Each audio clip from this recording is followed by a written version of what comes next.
না। আরে ভাই, জাতি তত্ত্ব ভিত্তিতেই তো আলাদা হয়েছে।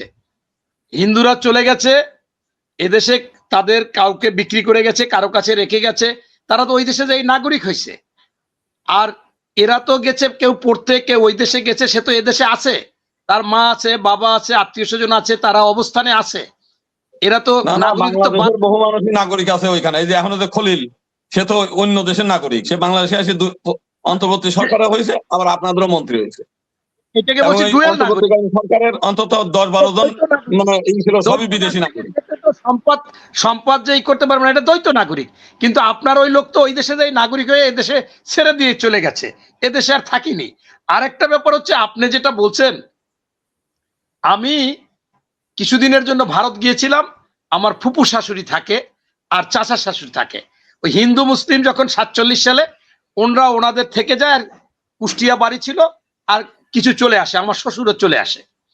এখন আমরা হিন্দু মুসলমানের আলাপটা বাদ দেই, কারণ এটা আসলে খুব একটা ভালো কথাটা সেইখানে যে কি নির্যাতন।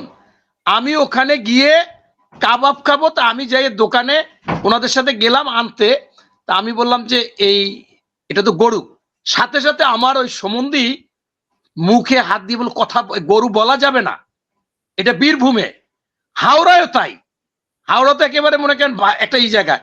এখন এইটা বইলে লাভ নাই, সব জায়গায় নির্যাতন, অন্যায়, অবিচার আছে, আমার বেশি। আমরা যে আলোচনাটায় আসছিলাম যে ইনকিলাব শুনলে ওনার রক্তক্ষরণ হয় কিনা, জিন্দাবাদ। এখন আমি আসি সেইটা, কিন্তু না, ওই দাদার একটু উত্তর না দিলে। উনি বলেছে, আমি বলেছি হযরত মুহাম্মদ সাল্লাল্লাহু আলাইহি সাল্লামের আদর্শ নিয়ে যদি রাষ্ট্র পরিচালিত, তাহলে তো সেই মুসলমানই হইলো। দাদা, সেইটা সঠিক না। এখানে আমরা বারবার বলে আসছি, আমরা মধ্যমপন্থী এবং উদারপন্থী দল। আমরা হযরত মুহাম্মদ সাল্লাল্লাহু আলাইহি সাল্লাম বিদায় হজে যে কথাটা বলেছে, সেটাকে বেশি গুরুত্ব দিই। কোনো ধর্ম নিয়ে বাড়াবাড়ি করো না, এবং কাউকে ছোট বড় করা যাবে না। এই জন্য আমাদের কাছে বা ইসলামের হযরত মুহাম্মদ সাল্লাল্লাহু আলাইহি সাল্লামের কাছে সকল ধর্মের লোকদের মূল্যায়ন অনেক বেশি। এটা আপনারাই বলছেন। আপনিও একদিন হযরত মুহাম্মদ সাল্লাল্লাহু আলাইহি সাল্লামের কথা বলেছেন একটা টক শোতে, যে উনি যেটা করেছেন এইভাবে যদি করা হয়, তাহলে হিন্দুরাও নিরাপদ থাকবে, এটা বলছেন। আমার কোনটা খেয়াল নাই। যাই হোক, আরবে কি অন্য কোনো ধর্মের লোক এখন আছে? সব বিলুপ্ত হয়ে গেছে। আপনার যদি ওই আইন বাংলাদেশে চালান, বাংলাদেশে হিন্দু থাকতে পারবে? আপনার শূন্য হয়ে যাবে অল্প দিনের মধ্যে। কোন ইসলামী দেশে অন্য ধর্মের লোক থাকতে পারে? আর আপনি একটা কথা বলছেন, জিয়াউর রহমানের হানা ভোটে আপনি 4-5-এ পড়েন, এই সময় আপনি 500-700 ভোট দিচ্ছেন। ভাই, এটাও সঠিক বলেন নাই।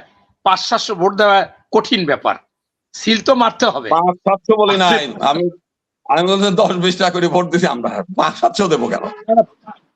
500-700 বলছেন বলে। যাই হোক, আমি শুনলাম যেন, আমি নোট করছিলাম। আচ্ছা, এবার আমি মূল প্রসঙ্গে আসি। আপনার হচ্ছে যে আমরা এই 2-3 দিনে আপনাদের এই কিছু বিষয় নিয়ে, সেটা শপথ নিয়ে এইগুলা শুনতেছি। আমাদের কালকে মেজর হাফিজ সাহেব বলেছে যে এইটা বাচ্চারা যেভাবে করেতেছিল, আমরা নির্বাচনটা চাচ্ছিলাম, এবং জুলাইয়ের বিষয়টাও আমরা গুরুত্ব দিব। আবার আমাদের স্বরাষ্ট্রমন্ত্রী তিনিও বলেছেন যে আমরা তো আগেই নোট অফ ডিসেন্ট দিয়েছি। আমরা আমাদের যেটা কি জানি বলা হইলে, আমরা যে ইটা দিয়েছিলাম ইস্তেহার, সেই ইস্তেহারে তো বলা আছে আমরা কি কি করব, সেই অনুযায়ী জনগণ ভোট দিচ্ছে, আমরাও তো সেটা করব।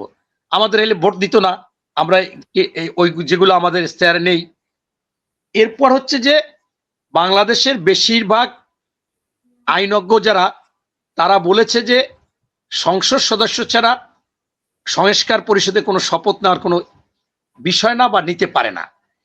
একমাত্র আপনার ওই এরা বলেছে, ব্যারিস্টার শাহরিয়ার বলছে যে কয়জন শপথ করেছে এরাই সবকিছু পরিবর্তন করতে পারবে, করলে করুক।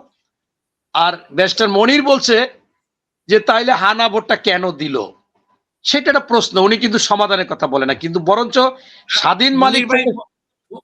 মনির ভাই, আপনাকে একটু আপনার কাছ থেকে 30 সেকেন্ড চেয়ে নিচ্ছি আপনার ভাই হিসাবে।